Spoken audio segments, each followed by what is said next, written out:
So this is just my perspective as a Teutonic hexen. I'm a hexen or a Germanic witch. This is what I have learned from my ancestors and from, reading, historical books and understanding about the magical practices of the Germanic people. And especially, you can really learn a lot by reading the heroic tales in the ancient Germanic tales, and a lot of them are myths in like the Grimm's fairy tales. There's the tales of Xaver von Schoenworth. There are so many different sorts of folk tales and whatnot that came through the Teutonic areas. Um, Fairy tales were a transmission of wisdom and magic. They were ways in which women could train their children in understanding the gods and understanding energies. And you will notice that a lot of the Germanic tales around places that are very heavily Christianized also are plagued with devils. And a lot of that is because of the way people practice Christianity. And I don't think Christianity is intrinsically evil. I think that the way it is practiced can create a lot of openness to dark spirits. And one of that is praying for your enemies to be destroyed. Let's say you don't like somebody, or you feel like somebody is quote unquote filled with some sort of evil entity, and you pray to your God that they are destroyed, they are either killed or they are, or hurt, and or you pray for them to get ill. I mean, a lot of Christian prayers were for the maiming and destruction of others, especially if you look at the hymnals after post conversion in Germany. You look at a lot of the prayers and the hymnals, it's a lot about crushing the enemies. And then as you go further into the Viking times, when a lot of the Teutonic peoples migrated north into Scandinavia, and you see in the Norse culture of, practicing dark magic, like the Nidstang, like where you take a horse head and you put it on a pole and you curse whoever comes to your who has bad intention against you. And it was very Hatfield and McCoy in the Viking times. It was not a pleasant time. There were a lot of blood feuds, there was a lot of dark and black magic. And unfortunately, this is the problem I've noticed, is that a lot of people who want to reconnect with their ancestral magic often get pulled in by Norse magical communities who teach them Balois magic first, without even teaching them Heligas magic.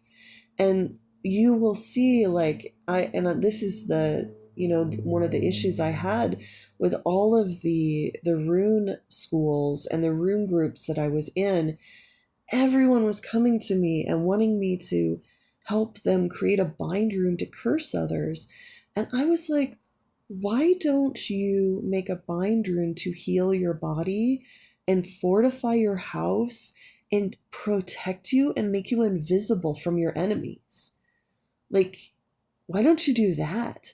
Why are you so obsessed with breaking other people, hurting other human beings? It's this strange magical sadism that has developed in the rune community. And it has been such a challenge as a healer, and especially because I want to connect with my Heligas ancestors, my healing, powerful ancestors that spoke of heroism and wholeness. And I know that if I were to engage in that magic, I would be inundated with Balois spirits. And these Balois spirits, they haunt the heathen community. And people don't realize by cursing your enemies, you're cursing yourself. You really are. And you would be so much in alignment with the strength of your ancestors and the strength of the very nature around you to pray for your wholeness, your health, your strength, your resilience against evil. There are rune mothers that can help you develop resilience against evil, so where it literally bounces off of you. There are also runes and secret incantations of like where evil can't even see you. You're completely invisible to people who are obsessed and probably possessed by Balwa's dark, baneful spirits. So I think one of the reasons why this is my opinion, but I think one of the reasons why heathenry is suffering so much is because they have forgotten the roots of Teutonic magic. They have forgotten this basic principle in that what you cast, so you are. What you put into the world, so mote it be. So what you are is what you put into the world. You want to put evil in the world, you want to put pain, and you want to put destruction. That puts a target on your back in the spiritual world, and every broken, dark, and trickster spirit is going to be attracted to you, and it's going to sneak into you, into your dreams, into your thoughts, and you will become saturated with chaos, and your life will be chaos, and your families and your children will be filled with chaos. And this is how the Christian church won. This is how we were invaded. We were invaded because the Roman Empire was so prolific and so profound, and it broke so many heathens.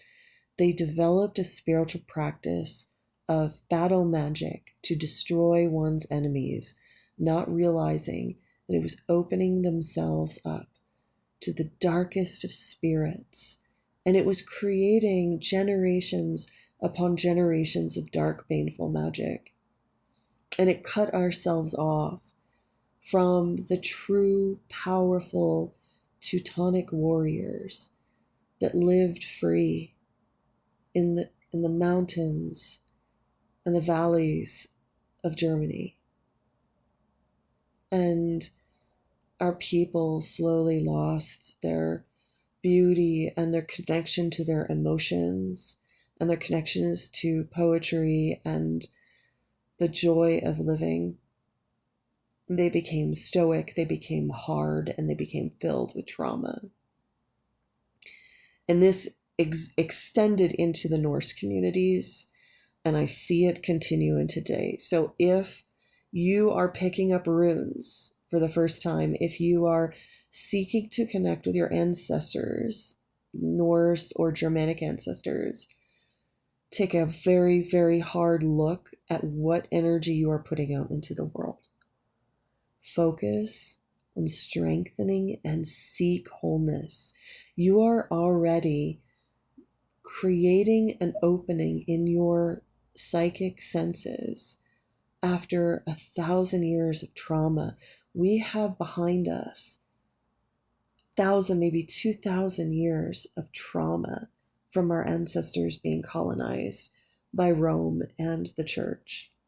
So we have a lot of cleaning up to do. We need wholeness more than we need toughness. Or basically, when I say toughness, I mean we need wholeness more than we need to vanquish our enemies. Our enemies, let them do whatever they do.